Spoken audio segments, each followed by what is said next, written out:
belief in Allah, His rububiyyah, His creative agency, the belief that He's worthy of worship, it's so fitri, it's so innate. To even sit on a platform and assume some type of equality, as if, yeah, they may have an opinion, that's an interesting point, I think that is blameworthy. So many of our practicing brothers and Orthodox, and they have, you know, good intentions, they're falling for this trap as well. I got feedback from someone, I think he was kind of alluding to that reality. And I'm thinking, this is the problem. You cannot share a platform with someone who denies Allah, rejects Allah, hates Allah, doesn't believe in Allah. And you can't frame that discussion as if they may have a point, or you're standing in the possibility that they may convince you, or they may have a strong argument. That whole psychology and that framing is totally un-Islamic in my view. You know, and we see this in many ayat in the Quran. We see this in the way of the classical scholars and even the early pious predecessors, how they framed the discussion. The discussion is, I'm sorry, I'm going to respect you, I'm going to give you dignity, but there's something intellectually and spiritually wrong with you. Right? A fantastic point made. If you have genuine remembrance, if you understand and have studied the topic of Tawheed, this sort of recognition should follow. We don't just walk through every door of perceived opportunity.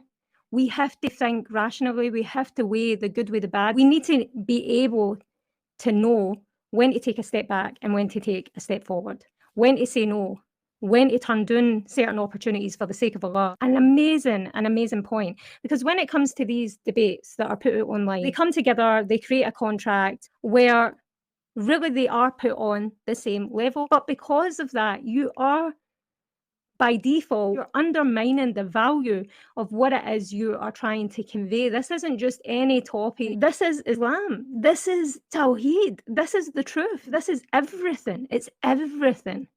And by giving certain people platforms, just that alone can undermine, never mind what they do and say on those debates. And this is why. This is how we should come across, in my view.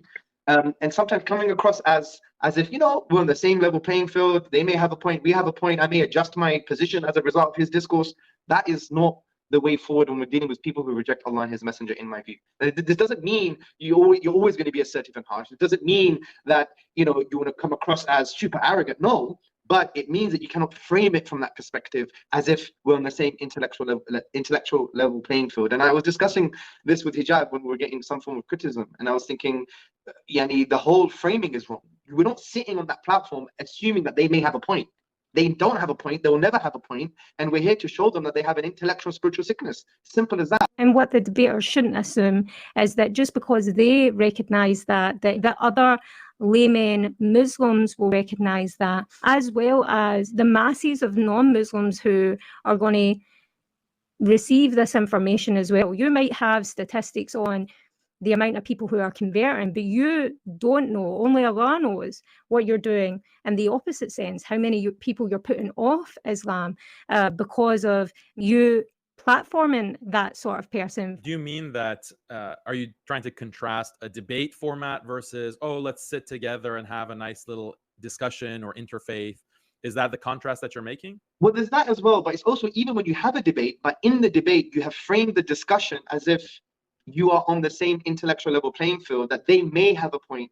And, you know, we have to understand their nuances to the degree that it may change our position, or, you know, we come from the perspective of we have too much, we have something to prove. Let's face it, that is the way these debates are set up. You're undervaluing your position, the truth. We forget that a lot of the audiences who watch this, the people that we are supposed to be giving dawah to, they don't recognize that yet. We have to come across psychologically, intellectually as you are wrong.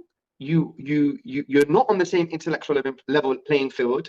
Atheism is incoherent, irrational, counterintuitive, and against the innate disposition of the human being. We should come across from that perspective, if that makes sense. Because sometimes brothers may expect us to be like, you know, it's okay for you to reject Allah. Yeah, you're a sincere atheist. You have a point.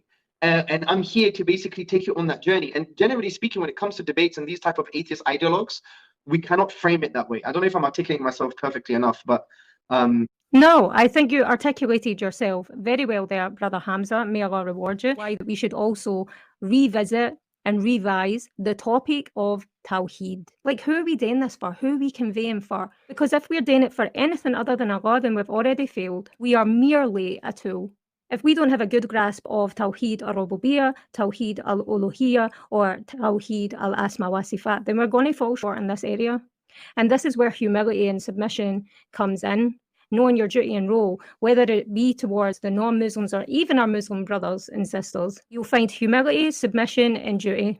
This is by no means a weakness. This is strength, true strength. And it's a shame, because this is sometimes where we see these Muslim YouTube debaters. This is where we see them lacking. I say this for the sake of Allah, and I say it because I want for my brothers and sisters what I want for myself. I say it because of ghira for the religion, ghira for the ummah. Like, what are we doing? If I have said anything wrong in this video, understand and know that it comes from me and my limitations and need for knowledge. And any good in this video is from Allah Subhanahu Wa Ta'ala. سبحانك اللهم وبحمدك أشهد أن لا إله إلا أنت أستغفرك وأتوب إليك. السلام عليكم.